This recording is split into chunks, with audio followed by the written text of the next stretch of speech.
आज के सेशन में हम लोग डिस्कस करेंगे डेडलॉक अवॉइडेंस के बारे में। और हम लोग जानते हैं डेडलॉक अवॉइडेंस क्या है।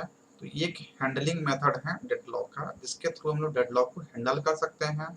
और इसमें जो हम लोग एल्गोरिथम यूज करते हैं उसको बैंकर्स एल्गोरिथम के नाम से जानते हैं। तो हम लोग आज डेडलॉक अवॉइडेंस के बारे में जानेंगे और इसके बाद में जो थियोरेटिकल पार्ट है बैंकर्स एल्गोरिथम का उसको देखेंगे। और नेक्स्ट सेशन में हम लोग बैंकर्स एल्गोरिथम से न्यूमेरिकल क्वेश्चन को सॉल्व करेंगे। तो पहले हम लोग डिफाइन करते हैं क्या है डेडलॉक अवॉइडेंस और क्या है बैंकर्स एल्गोरिथम। तो सबसे पहले हम लोग बात करेंगे अवॉइडेंस के बारे में। तो डेडलॉक अवॉइडेंस में क्या होता है, the request for any resource will be granted if the resulting state of the system doesn't cause deadlock। यानी कि जो भी रिक्वेस्ट है प्रोसेस के थ्रू वो ग्रांटेड होगा, तो ये कंफर्म है कि उसका रिजल्ट जो होगा वो डेडलॉक नहीं होगा। जैसा कि आप इस पिक्चर के माध्यम से समझ सकते हैं, जैसे कि हम लोग एक यहाँ पे प्रोसेस ले लिए और ये प्रोसेस जो है ना रिक्वेस्ट किया ऑपरेटिंग सिस्टम को, ऑपरेटिंग सिस्टम पे एग्जीक्यूशन के लिए ये रिक्वेस्ट किया, क्या कर दिया, रिक्वेस्ट किया। तो अब ये रिक्वेस्ट दो ही हो सकता है, या तो ये ग्रांटेड हो या फिर डिनाई हो। अगर ग्रांटेड होता है तो क्या करेगा, ऑपरेटिंग सिस्टम को यूज करेगा। अब यहाँ पे आप कंडीशन लगा सकते हैं कि ग्रांटेड है, यानी कि जो ये डिमांड किया इसका डिमांड जो है ना फुलफिल हुआ, ग्रांटेड हुआ, तो यूज किया और यूज करने के बाद क्या करेगा, ऑपरेटिंग सिस्टम को रिलीज कर देगा दूसरे के लिए कि दूसरा प्रोसेस जो है ना अब आ करके अपना एग्जीक्यूशन कंप्लीट कर सकता है। तो ये तो हो गया आपका अगर ग्रांटेड हुआ तब। लेकिन अगर ऑपरेटिंग सिस्टम डिनाई हो गया, यानी कि इसका जो रिक्वेस्ट था वो फुलफिल नहीं हुआ, ये क्या हो गया, डिनाई हो गया। तो डिनाई हो गया तो ये कहाँ चल जाएगा, वेटिंग स्टेट में चला जाएगा, वेट स्टेट में चला जाएगा। और वेटिंग स्टेट से एक कंडीशन हो सकता है कि ये हमेशा के लिए ब्लॉक हो जाए, ये कभी मतलब कि फिर से इसका रिक्वेस्ट जो है ना ग्रांटेड हो ही नहीं। तो अगर ये हमेशा के लिए अगर ब्लॉक्ड हो जाता है, तो ब्लॉक्ड ये हो गया तो ये कहाँ चला गया, ये डेडलॉक स्टेट में चला जाएगा, क्योंकि हमेशा के लिए ये क्या हो गया, ब्लॉक्ड हो गया, तो हो गया आपका डेडलॉक स्टेट में चला गया। लेकिन वेटिंग के बाद अगर यहाँ से कन्फर्म हो जाता, यानी कि फिर से ये ग्रांटेड हो जाता, तो कहाँ जाएगा, ऑपरेटिंग सिस्टम को यूज करेगा, यूज करने के बाद फिर से रिलीज कर देगा। तो आप इस मेथड से समझ सकते हैं कि कोई प्रोसेस पी है जो ऑपरेटिंग सिस्टम के लिए रिक्वेस्ट किया और ऑपरेटिंग सिस्टम अगर ग्रांटेड हुआ तो उसको यूज किया और रिलीज कर दिया दूसरे प्रोसेस के लिए। लेकिन अगर वो डिनाई होता है तो जाता है वेटिंग स्टेट में, और वेटिंग स्टेट के बाद फिर से अगर ग्रांटेड होता है तो फिर से यूज करेगा और रिलीज कर देगा। लेकिन वेटिंग स्टेट से अगर वो ब्लॉक्ड स्टेट में चला गया तो कंडीशन कहाँ चला जाएगा, डेडलॉक में चला जाएगा। और अवॉइडेंस में क्या कर रहा है कि अगर रिसोर्स जो है ना, अगर रिक्वेस्ट जो है ना रिसोर्स के लिए ग्रांटेड होता है तो रिजल्टिंग स्टेट जो सिस्टम का होगा वो डेडलॉक नहीं होगा। नेक्स्ट पॉइंट में कहा जा रहा है कि the state of the system will continuously be checked for safe and unsafe state. मतलब यहाँ पे कहा जा रहा है कि जो सिस्टम का जो स्टेट होता है वो कंटिन्यूअसली चेक होता है अवॉइडेंस में, कि वो सेफ स्टेट में जा रहा है या अनसेफ स्टेट में है। सेफ स्टेट क्या होता है, अनसेफ स्टेट क्या होता है, हम लोग जस्ट इसी सेशन में जो है ना देखेंगे।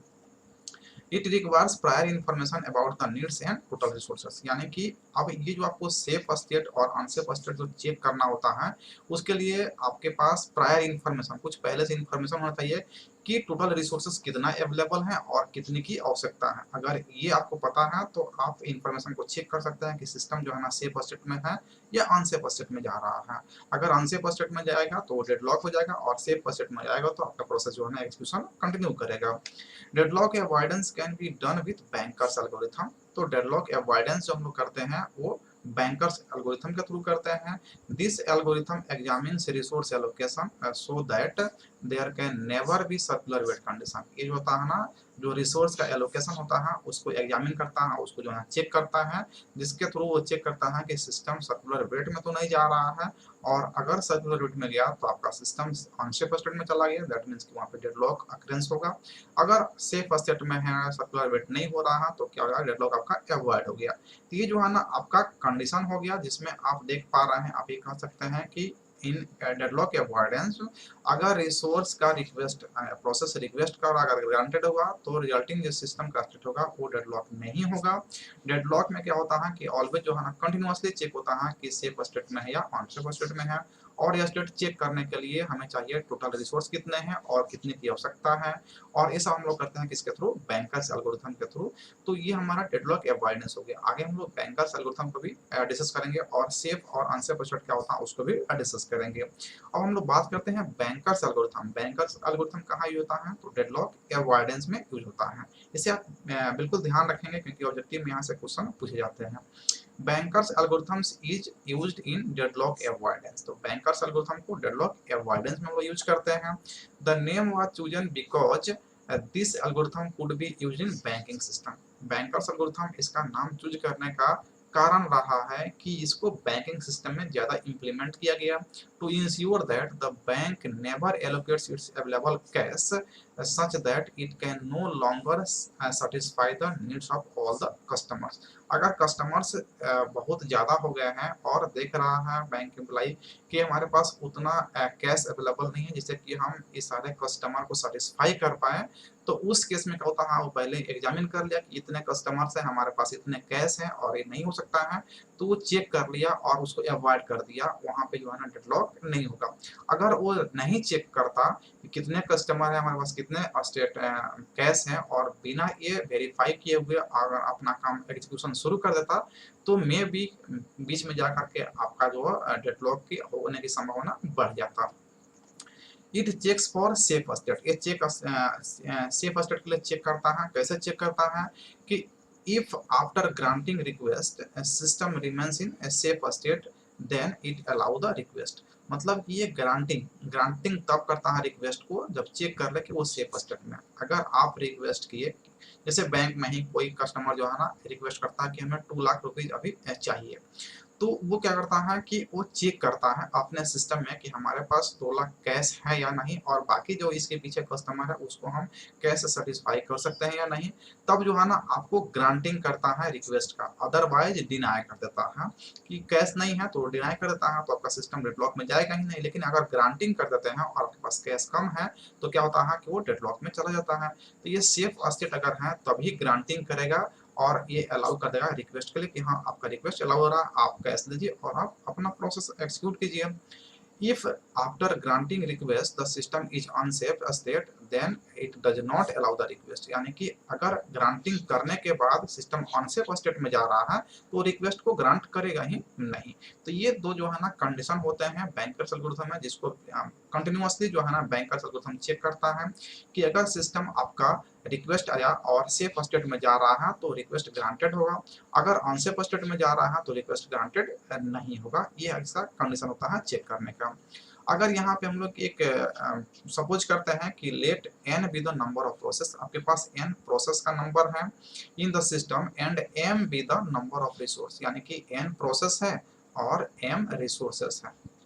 m क्या है, रिसोर्स है। नंबर ऑफ m जो है ना रिसोर्स है।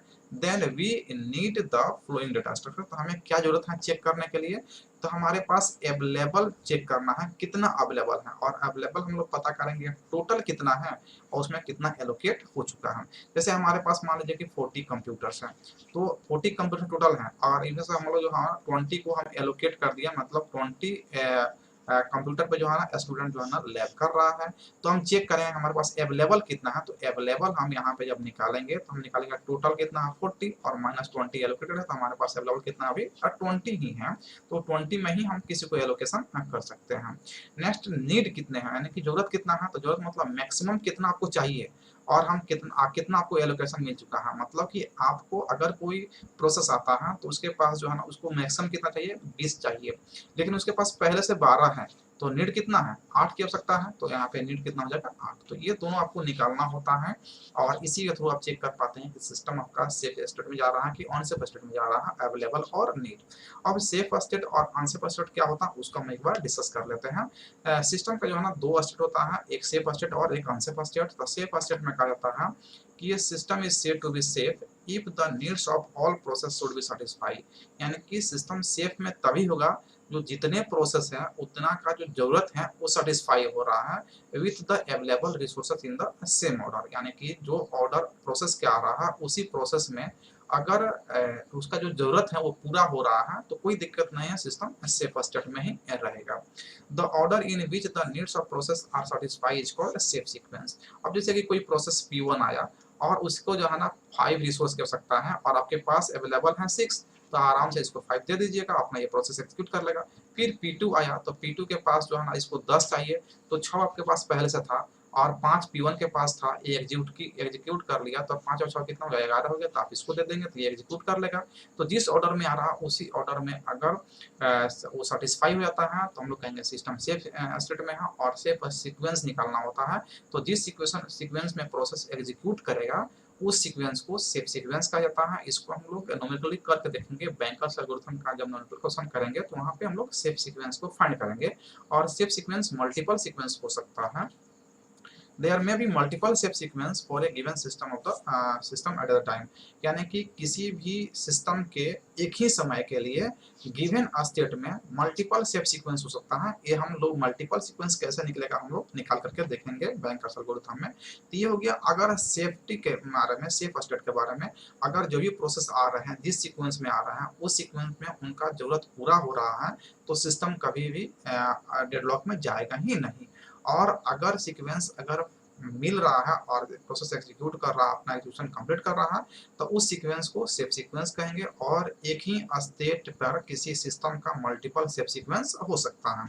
अब अनसेफ स्टेट के बारे में कहेंगे कि ये system is said to be unsafe. System जो है ना अनसेफ में तब जाएगा if the needs of all the process should not satisfy, यानी कि जो प्रोसेस का नीड्स है वो सेटिस्फाई नहीं हो रहा है तो उसको हम लोग कहेंगे अनसेफ स्टेट में। और जब सेटिस्फाई हो जाएगा तो उसको कहेंगे सेफ स्टेट में है। तो आज हम लोग देखें अवॉइडेंस, डेडलॉक अवॉइडेंस क्या होता है, बैंकर्स एल्गोरिथम का थ्योरेटिकल पार्ट देखें, और सेफ और अनसेफ स्टेट क्या होता है। नेक्स्ट सेशन में हम लोग बैंकर्स एल्गोरिथम से कुछ एग्जांपल क्वेश्चन लेंगे और उसको सोल्व करेंगे कि सिस्टम डेडलॉक में जा रहा है या नहीं जा रहा। अगर सेफ डेडलॉक में नहीं जा रहा है तो उसका सेफ सीक्वेंस क्या होगा और कैसे मल्टीपल सेफ सीक्वेंस होगा, उसको हम लोग वहाँ पे करके प्रैक्टिकली देखेंगे।